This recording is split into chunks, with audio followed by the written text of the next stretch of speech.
n'est-ce pas, en mettant en exergue le potentiel tout en réduisant les inconvénients. C'est que le coach t'amène à apprendre par toi-même. Le coach encadre, le coach stimule. Le coach ne trouve pas des solutions pour le coacher, mais il amène le coaché à trouver des solutions lui-même.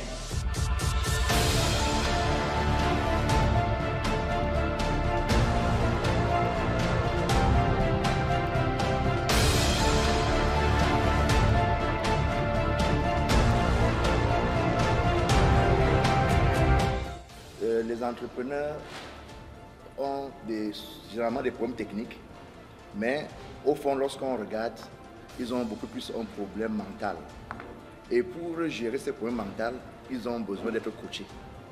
Donc, pour permettre aux jeunes d'être motivés dans leurs activités afin d'améliorer leur performance, il a été trouvé nécessaire de former des coachs afin qu'ils puissent suivre les entrepreneurs sur le terrain. On a l'habitude d'écouter pour répondre.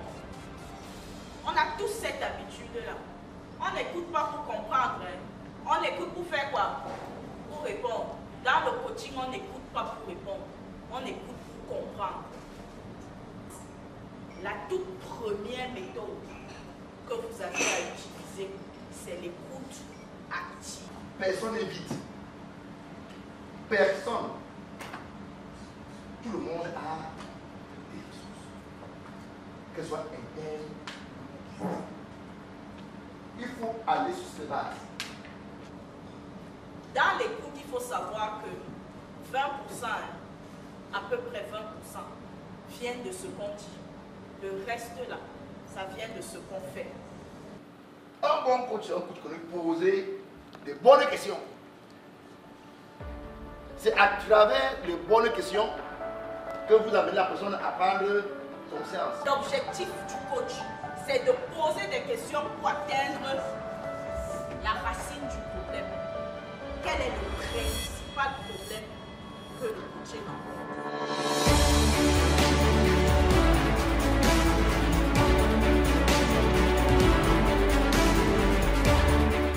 J'apprécie aussi la formation en business coaching parce que pour une fois, ça invite à travailler sur nous-mêmes. J'ai passé tous les 5 jours ici à réfléchir sur beaucoup de choses que moi-même je faisais. Beaucoup de choses. On a beaucoup d'idées, on a beaucoup de choses, on veut beaucoup se disperser, mais je pense que la formation là commence déjà par nous-mêmes. N'oubliez pas, le meilleur coach, c'est celui qui prêche par l'exemple. J'ai fait ceci, ça a donné tel résultat.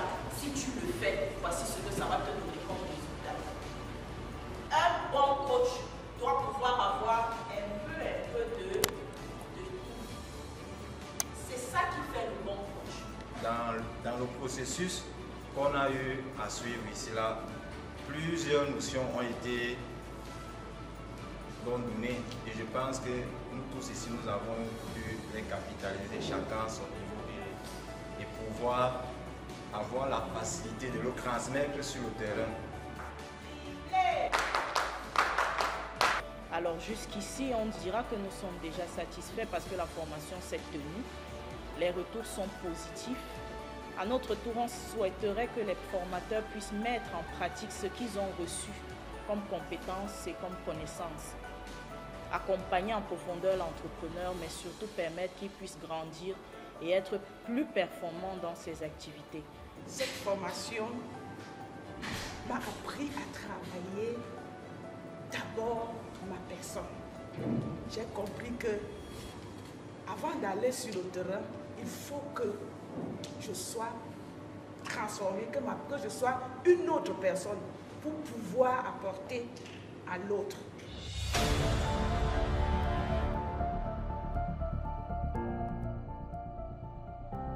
Au bout de 2 semaines, nous pouvons nous sentir satisfaits parce que les retours des formateurs sont vraiment intéressants. D'abord pour eux-mêmes, la plupart d'entre eux estiment que cette formation est déjà très importante pour leur développement personnel.